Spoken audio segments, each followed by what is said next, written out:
प्रिय छात्र छात्राओं, फिजिक्स गाइडलाइन में आपका एक बार पुनः स्वागत है। आज हम फिजिक्स गाइडलाइन में पढ़ेंगे कक्षा 12वीं भौतिकी के इकाई 2 धारा विद्युत के अंतर्गत एक महत्वपूर्ण टॉपिक मुक्त इलेक्ट्रॉनों का अनुगमन वेग और विद्युत धारा एवं अनुगमन में संबंध। तो विद्युत धारा एवं अनुगमन वेग में संबंध निकालने से पहले हम जानेंगे कि मुक्त इलेक्ट्रॉनों का अनुगमन क्या होता है। मैं यहाँ केवल इसकी परिभाषा को ही आपके सामने रख रहा हूँ। क्या है कि मुक्त इलेक्ट्रॉनों का अनुगमन को हम देखें तो उसको इस प्रकार से हम डिफाइन कर सकते हैं कि किसी चालक में इलेक्ट्रॉन विद्युत क्षेत्र के प्रभाव से एक नियत औसत वेग से गति करता है, प्रवाहित होता है। तो उसी नियत औसत वेग को मुक्त इलेक्ट्रॉनों का अनुगमन वेग कहते हैं और इस अनुगमन को हम v/d से प्रदर्शित करते हैं और इस अनुगमन वेग का जो मान होता है वो 10⁻⁴ मीटर प्रति सेकंड होता है। अब इस मुक्त इलेक्ट्रॉनों का और विद्युत धारा के बीच में क्या संबंध होते हैं उसको जानने के लिए हम इस चित्र पर विचार करते हैं। जैसे चित्र के ध्यान देंगे आप सभी बच्चे। जैसे चित्र में मान लीजिए कि PQ एक चालक है जिसकी लंबाई स्मॉल l है और इसके अनुप्रस्थ परिच्छेद का क्षेत्रफल a है। तब इस चालक का आयतन क्या होगा? तो इस चालक का आयतन होगा सूत्र क्षेत्रफल इंटू लंबाई से a इंटू l, जहाँ a चालक का क्षेत्रफल है, l चालक की लंबाई है। यदि इस चालक के एकांक आयतन में यदि हम मुक्त इलेक्ट्रॉनों की संख्या को n लें तो इस संपूर्ण चालक में इलेक्ट्रॉनों की कुल संख्या होगी ALN। और यदि प्रत्येक इलेक्ट्रॉन में आवेश को स्मॉल e लें तो संपूर्ण चालक में आवेश का जो कुल मान होगा अर्थात इलेक्ट्रॉनों का जो कुल आवेश Q बराबर ALNE होगा, जहाँ E इलेक्ट्रॉनों का आवेश है।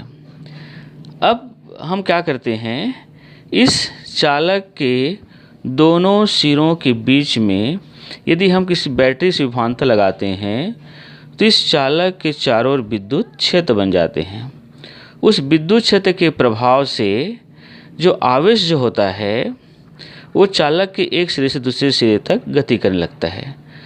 तो मान लीजिए कि इस चालक में आवेश को गति करने में या चालक के एक सिरे को दूसरे सिरे तक जाने में यदि लगा समय स्मॉल t हो तो हम जानते हैं कि वेग बराबर दूरी बटे समय से समय बराबर होता है दूरी बटे वेग।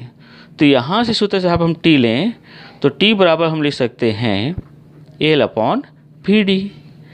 अब हम जानते हैं विद्युत धारा के सूत्र से कि यदि इस चालक में प्रवाहित धारा I हो तो विद्युत धारा का सूत्र हम लोगों ने पूर्व में पढ़ा है, ये होता है I बराबर Q/T। अब इस सूत्र में हम इस समीकरण 1 से Q का मान और इस समीकरण 2 से T का मान इस समीकरण में रख देते हैं। जब इस समीकरण में रखते हैं तो हमें इस प्रकार से सूत्र मिलता है I बराबर ALNE/L/Vd। इसमें से आप इस L को कैंसिल कर देंगे तो ये आपको सूत्र मिलेगा NAVDE, अर्थात I बराबर NAVDE। और यही किसी चालक में प्रवाहित धारा और इलेक्ट्रॉनों के अनुगमन के बीच संबंध है। ये तो हो जाता है विद्युत धारा और इलेक्ट्रॉनों के अनुगमन में संबंध है।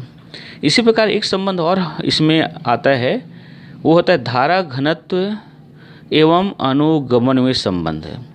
तो पहले तो धारा घनत्व क्या है बच्चों, ये ध्यान देंगे कि किसी चालक के प्रति एकांक क्षेत्रफल में प्रवाहित धारा की मात्रा को हम कहते हैं धारा घनत्व। और इस धारा घनत्व को हम कैपिटल जे से व्यक्त करते हैं। तो इस धारा घनत्व को यदि हम सूत्र के रूप में लिखें तो इसको हम लिख सकते हैं J बराबर I/A।